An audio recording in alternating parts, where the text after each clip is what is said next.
First of all congratulations for the amazing जो movie आपको मिली है। जितना भी आपका मैंने ग्राफ देखा है काफ़ी हटकर है और you are playing a role of मतलब जो हमारे जो लीडर्स होते हैं उनका किरदार निभाना is such A difficult task for every individual actor. If I called anybody, आपका एक्सपीरियंस पर्सनली कैसा रहा और आपके किरदार? और फर्स्ट ऑफ ऑल ये भी है कि बॉक्स ऑफिस पे अच्छा मतलब परफॉर्मेंस दे रही है ये मूवी, तो कैसा लग रहा है, कैसा रिस्पॉन्स आ रहा है सबकी तरफ से? होपफुली बस लोग इसको और देखें, बिकॉज हमने बहुत ही प्यार से बनाई है और स्पेशली रणदीप ने इसमें सब कुछ डाल दिया है और बहुत अच्छा एक्सपीरियंस रहा, specially to work with Randeep. First of all I was very fortunate that I got to work with him, और उससे भी ज़्यादा फॉर्चुनेट कि ही थॉट कि मैं मदन लाल ढींगरा का पार्ट निभा पाऊँगा। सो आई एम वेरी हैप्पी। और आप जैसे लीडर्स की बात कर रहे थे, वैसे क्रांतिकारी रेवोल्यूशनरीज भी जो हमारे थे, उनका एक रिस्पॉन्सिबिलिटी आ जाती है when you playing somebody who is that important, जिनके बारे में ज़्यादा बात नहीं करी गई है और आप उसको किसी भी तरीके से दर्शाना चाह रहे हैं इन पॉपुलर मीडिया, सो वो रिस्पॉन्सिबिलिटी बढ़ जाती है। बट आई एम हैप्पी कि जो बनाने वाले निर्देशक थे उन लोगों ने अपनी रिसर्च स्टडी और सब कुछ अच्छे से करके इस फिल्म में वो उतरे और फिल्म अच्छी बनी है। और मुझे बहुत मज़ा आया काम करके, specially to play Madan Lal Dhingra. I think I am very fortunate. मुझे हमेशा से किसी रेवोल्यूशनरी, किसी क्रांतिकारी का रोल करना था, एंड जब मुझे पता लगा मदन लाल ढींगरा के बारे में, जब मैंने पढ़ना शुरू किया उनके बारे में, then I was just very thankful यार कि मुझे ये रोल मिला। How did you get this approach about this? क्योंकि OTT प्लेटफॉर्म्स आ गए, इतने एक्टर्स, इतने स्कोप आ गए जी। पर्टिकुलर किसी को सिलेक्ट करना फॉर, जैसे आप लीडर्स की जब हम बात करते हैं उनके लाइफ जर्नी को हम अपने एक्टिंग के थ्रू लाते हैं, तो how did you get this approach? कैसे आपको कॉल आया कि किस तरीके से इसकी प्लानिंग? तो कास्टिंग डायरेक्टर है पराग मेहता, उनके ऑफिस से मुझे कॉल आया। उनके साथ मैंने पहले भी काम किया है। उस कॉल की स्पेशलिटी ये थी कि उस कॉल पे उन्होंने मुझे ये बोला कि रणदीप हुड्डा आपसे मिलना चाहेंगे, वो एक फ़िल्म कर रहे हैं। So Randeep has been one of my favourite actors. तो पहले तो मैं तभी खुश हो गया कि रणदीप बुला रहे हैं तो कुछ ना कुछ इंटरेस्टिंग होगा, और आई वॉज क्यूरियस कि what he really has to offer me. तो मैं मिला उनसे, तो मेरी वो खुशी तो अलग थी ही, एक्साइटमेंट अलग थी ही। पर जब उन्होंने मुझे मदन लाल ढींगरा के बारे में बताया और जिस पैशन के साथ उन्होंने इस कैरेक्टर के बारे में मुझे बताया, and he also told me that this is one of my favourite characters, मेरा बस चले तो मैं मदन लाल ढींगरा पे फिल्म बनाऊँ। अनफॉर्चुनेटली इस मीटिंग से पहले मुझे पता नहीं था मदन लाल ढींगरा कौन है, बट जब मैंने जाके पढ़ा और रिसर्च किया, I couldn't believe the fact that I didn't know about Madan Lal Dhingra. Madan Lal Dhingra for me was as important, if not more, than any of the other revolutionaries you've heard about. वो पहले मार्टर थे, वो पहले शहीद थे जिन्हें ब्रिटेन में फांसी हुई। उनके नक्शे कदम पे फिर बहुत सारी जनरेशन्स और बहुत सारे लोग उनसे प्रभावित हुए, इंस्पायर हुए, you know, to do the same.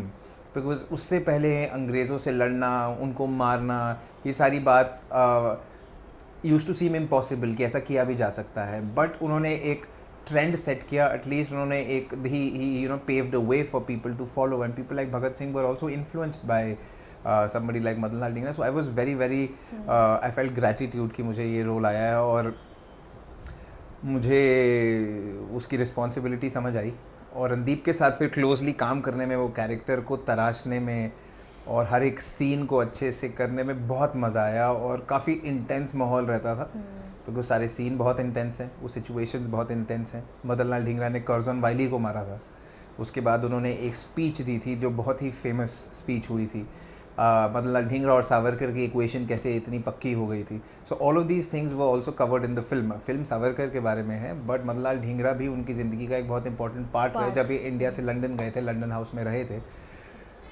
तो उस दुनिया को जीने में बहुत मज़ा आया। मतलब I am very thankful I got this role. बात करूँ मूवीज़ की, तो इतने सारे मूवीज़ आते हैं जी। ये सब मूवीज़ इतने सेंसिटिव होते हैं, इतने सेंसिटिव टॉपिक्स होते हैं, लोगों को पता नहीं होता है। और आपका जो भी रोल हमने पहले देखा है, टेलीविज़न में भी आपने काम किए, इतने सारे OTT प्लेटफॉर्म्स में भी आपने काम किया है, तो ये रोल की ऑथेंटिसिटी क्या है? क्योंकि it's not easy to play a role, क्योंकि फर्स्ट टाइम होता है, सब एक्टर्स ने काफ़ी, उनके इतने सारे डिफरेंट शेड्स भी होते हैं, करेक्ट, बट लीडर का किरदार निभाना, hmm. It's a very huge responsibility correct, to showcase your मतलब। करेक्ट, तो क्या आपको मतलब लीडर से मतलब आप क्रांतिकारी, रेवोल्यूशनरी Yes, के बारे हाँ, कहना उनकी चाह रहे हैं। ऑथेंसिटी, आपने जो किरदार निभाया उस चीज़ की निभाते निभाते जो आपने जर्नी जी। अपना रणदीप सर के साथ हो गए, अंकिता मैम हो गई, उनके साथ आपका कैसा एक्सपीरियंस रहा, ऑथेंसिटी का क्या रहा? सी यूजुअली क्या होता है कि हम लोग जो कहानियाँ हमें करने को मिलती हैं वो फिक्शन स्टोरीज होती हैं, चाहे वो लाइट हार्टेड हो, इंटेंस हो, वो again you have to be true to the character whichever character you are doing. But ऐसे लोग जो हिस्ट्री में रह चुके हैं, जिनका एक योगदान रहा है, who played an important part, जब हम उनके बारे में बात करते हैं तो आपकी रिस्पॉन्सिबिलिटी बहुत ज़्यादा बढ़ जाती है कि you have to make sure that whatever you are doing is well researched. हर सीन को आप अच्छे से निभाएं, जैसा वो हिस्ट्री में हुआ है उसी को ठीक से दर्शाएं, उस किरदार को समझें। तो जैसे मैंने कहा, हर किरदार को समझने में उतनी रिस्पॉन्सिबिलिटी होती है, बट ऐसा कोई इंसान जो हिस्ट्री में रहा है, जिसने एक इंपॉर्टेंट पार्ट प्ले किया है, उनको करने में स्टेक्स बढ़ जाते हैं थोड़े से। So you have to be very sure of every step you take, every choice you make as an actor. हर सीन में आप क्या कर रहे हैं वो आप अपने आप से नहीं बना सकते।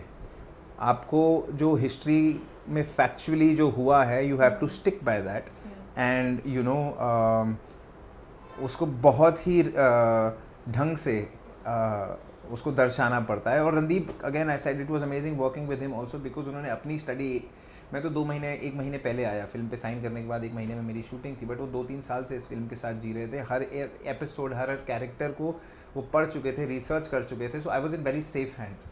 तो मेरे लिए अच्छा था कि रणदीप जैसा आदमी जो ऑलरेडी हर पार्ट के लिए इतना सैक्रिफाइस करते हैं और इतना घुस के काम करते हैं, ही न्यू एवरीथिंग अबाउट इट। सो जो मैं भी रिसर्च करके आता था, मैं उनसे शेयर करता था, मुझे 2 बातें और बताते थे।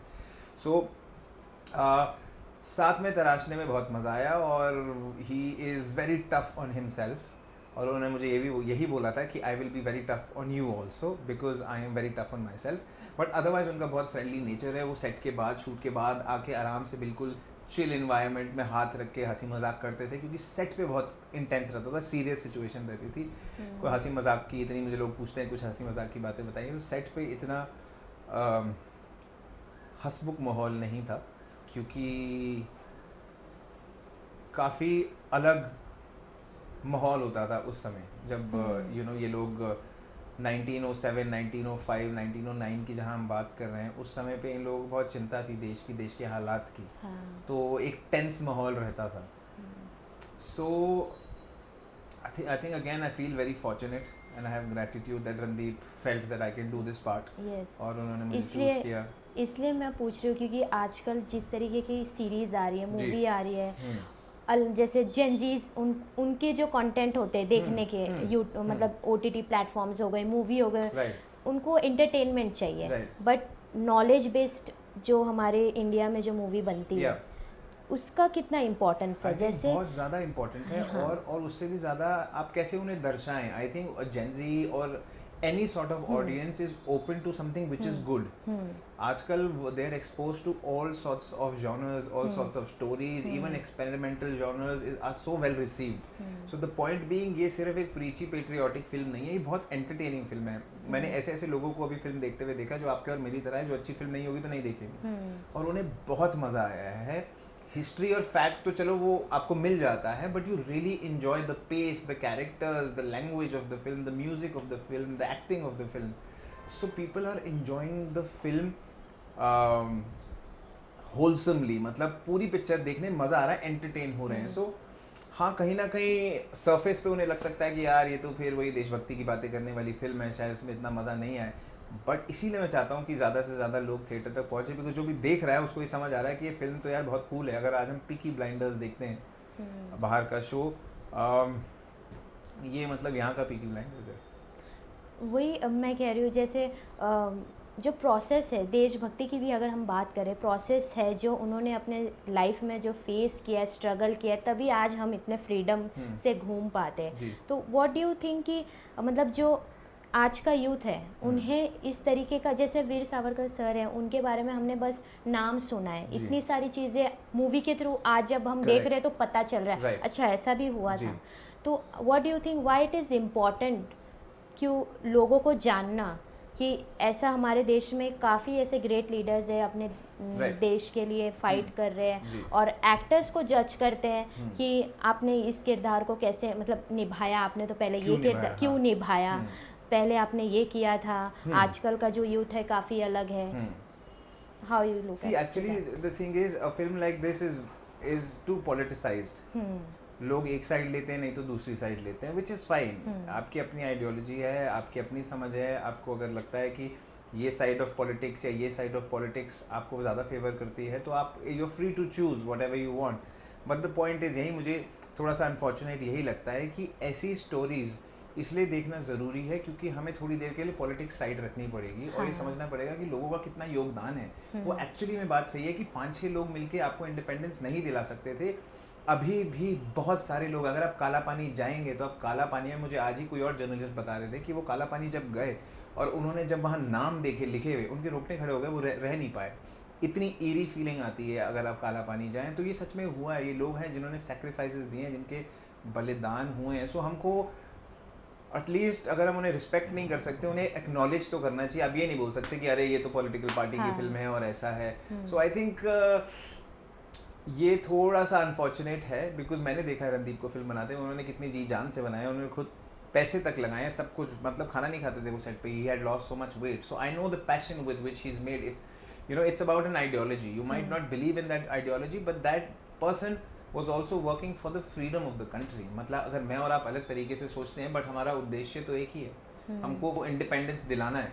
तो at the end of the day, the motive was the country to be set free. ये वो लोग थे जिन्हें बहुत तकलीफ थी कि हमारा देश ब्रिटिश रूल में है, इतनी एट्रोसिटीज़ हो रही है, इतने जुल्म हो रहे हैं हमारे देश के ऊपर.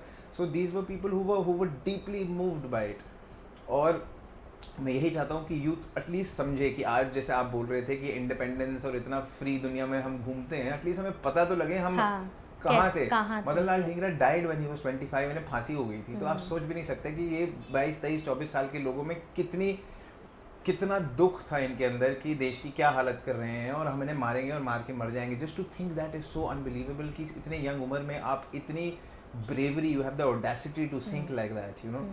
So I just feel that people should watch it to at least understand their contribution and understand how much sacrifice that has been giving. Just keep politics aside for once and you know, just learn from it. मतलब अगर आज के देश में हमें हाँ इतना संघर्ष, इतना स्ट्रगल करने की ज़रूरत नहीं है, हम आज़ाद देश में घूमते हैं, बट एटलीस्ट अगर हम समझें कि कैसे हमें अपनी आज़ादी मिली है, तो हम रिस्पॉन्सिबली अपना काम करेंगे. मैं रिस्पॉन्सिबली अच्छे रोल्स करूँगा, आप रिस्पॉन्सिबली अच्छे सवाल पूछेंगे. कोई भी किसी भी तरीके से रिस्पॉन्सिबली हम ऐसा काम कर पाए जो कहीं ना कहीं यू नो कम्युनिटी, देश को एकजुट करके साथ चलने में मदद करे और आगे बढ़ने में मदद करे in whatever field you are in. So कहीं ना कहीं आप इससे इंस्पिरेशन ले सकते हैं. And I feel you must know the sacrifices those are made for you know this free country we live in. Important family का कैसा रिएक्शन रहा, मॉम डैड का? जब मेरी फैमिली तो बहुत खुश है. मेरी फैमिली को तो आधे काम वो कभी देखते हैं कभी नहीं देखते हैं. उन्हें बोलना पड़ता है देख लिया, वो बोलते हैं हाँ वो 2 एपिसोड के बाद देखा नहीं, अभी देखेंगे. कुछ चीज़ें बहुत पसंद आती है, but they are very excited for this also because you know parents की उम्र के लोग, ग्रैंड पेरेंट्स की उम्र के लोग, उन्होंने फिर भी देखा है कि कितना क्या हुआ था, किन किन लोगों ने क्या क्या सैक्रिफाइस दिए हैं. उन लोगों को पता है. मतलब मदन लाल ढींगरा के बारे में उन्हें पता था, मुझे नहीं पता था. I called my dad also, उन्होंने मुझे इतना कुछ बताया. सो उन लोगों के लिए वो वैल्यू करता है. और they don't have to study also about them. उनको इतना पता होता है कि उन्हें पढ़ने की भी ज़रूरत नहीं होती. अगर हमारे पास कोई स्क्रिप्ट आती है तो हम उनके बारे में गूगल करते हैं, हिस्ट्री देखते हैं क्या है. बट हमारे मॉम डैड जो है उन्हें सब चीज़ ऐसे पता होता है कि जैसे वो स्क्रिप्ट फेल हो जाता है जब. यस, क्योंकि किसी उस मतलब वो काफ़ी समय से जी रहे हैं तो उन्हें पता है उस समय क्या हो रहा है. आज की दुनिया में हमारे ये क्रांतिकारियों के बारे में बात ही नहीं होता है. मतलब इसको अनकूल कह सकते हैं. अरे तो इतनी कूल, मतलब देशभक्ति की बातें कर रहे हो. मतलब it's unfortunate. Like I am also, I would like to believe I'm also a today's person. Like I'm of the today's generation. But I would like to. You have also done many series about this. इश्क next door में देखा. मतलब love story करी है, homosexual love story करी है, fun, serious, हर तरीके की है. बट पॉइंट बीइंग कि आप इसे किसी कैटेगरी में नहीं डाल सकते. और specially when you're talking about people जिनके कोई मायने हैं, who were important in history. So मेरे घर वाले तो बहुत खुश हैं, मेरे घर वाले are very very happy and proud because they know, you know, मैं आपको एक इंसिडेंट बताता हूँ. हम दिल्ली में रहते हैं. my दादाजी came from Punjab when he was young और फिर यहाँ काम करने लग गए थे. वो बताते हैं इंडिया में दिल्ली में कॉफ़ी शॉप है, कॉफ़ी हाउस सीपी में. तो वहाँ वो बताते थे कि सावरकर जी आते थे और उन्होंने उन्हें देखा है और वो बताते थे कि उनके आसपास लोग उन्हें ऐसे घेर लेते थे कि वो दूर से लगता था ये आदमी कोई आया है, उनका कोई ऑरा है. सो उनका ऑरा बहुत स्ट्रॉन्ग था, लोग उनके बहुत फॉलोअर्स थे, वो एक सोच के थे, बट वो बहुत ही शार्प, समझदार, ब्रेव, यू नो, बहुत ही कमाल पर्सनैलिटी थी. अब आप उनकी आइडियोलॉजी से हो सकता है सहमत ना हो, बट दैट डजंट मीन कि उनका कंट्रीब्यूशन नहीं है. उनका कंट्रीब्यूशन बहुत रहा है और these people, specially the parents and the older generation, sort of understands that and they value it, so they are very happy. Okay, बात करूँ पीछे जी. आपकी जो अर्ली डेज में जी, जिस जी, तरीके से आपकी शुरुआत हुई जी. है, फिर लॉकडाउन आ गया, OTT प्लेटफॉर्म्स आ गए, जी. इतने सारे स्कोप. तो OTT प्लेटफॉर्म्स को आप किस तरीके से देखते हैं?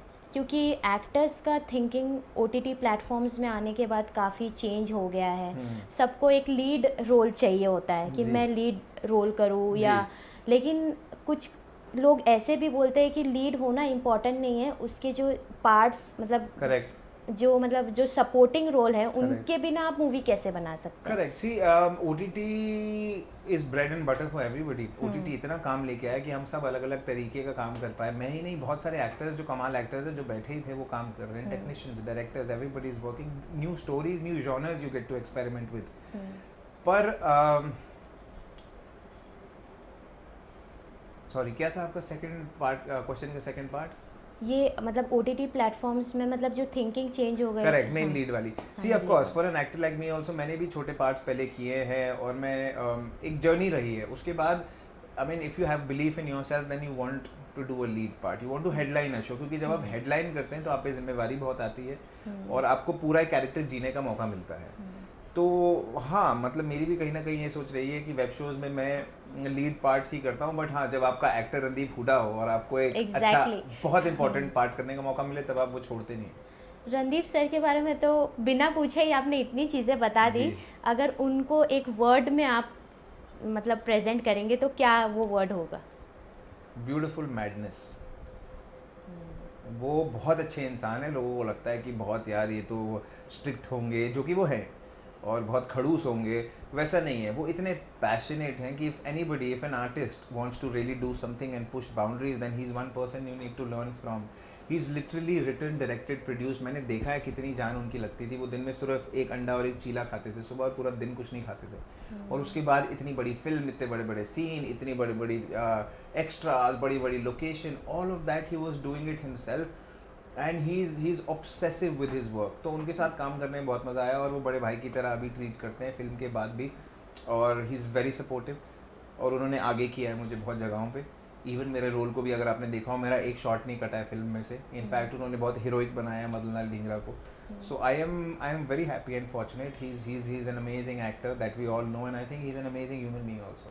एंड ऑल्सो आप you are more into fitness, तो इस किरदार में कुछ फिटनेस का अप एंड डाउन हुआ था या वेट गेन या वेट लॉस? थोड़ा सा वेट हमको कम करना पड़ा क्योंकि मैं एक्चुअली 15-20 दिन पहले ही शूट के मुझे फाइनल गो अहेड मिला और तब से थोड़ा हमने खाना कम किया था. वो I think that is also a part of the job. इन लोगों के फेस स्ट्रक्चर्स ऐसे थे, थोड़े से ड्राई मतलब अगर आप देखें, चाहे वो सावरकर जी हो, चाहे वो ढींगरा हो, सारे रेवोल्यूशनरीज जो पुराने थे उनके फेस कट ऐसे होते थे.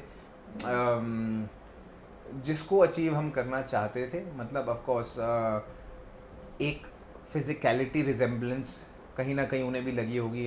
इसीलिए उन्होंने एक्टर के साथ साथ एक रिजेम्बलेंस भी आपको चाहिए होती है. बट हाँ, थोड़ा सा हम लोगों ने अपने आप को शेप में लाने की कोशिश की.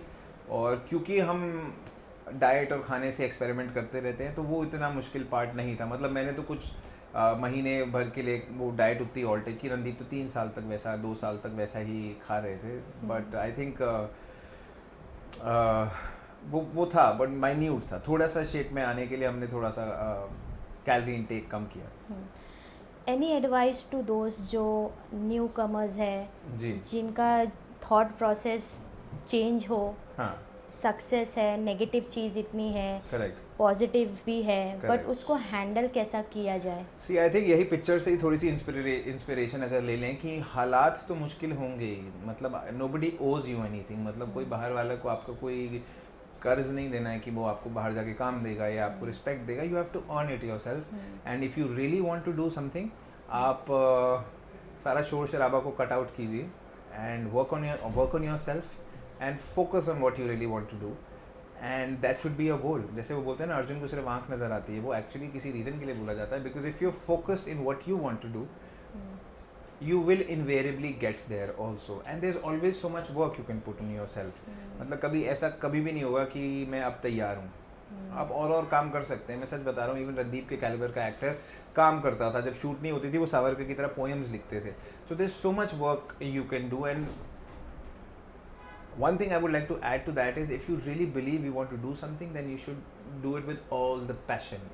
अगर आप में वो पैशन है तो आप 10 में से 6 हो सकते हैं आज, वो पैशन आपको 10 में से 8 तक ले जाएगा.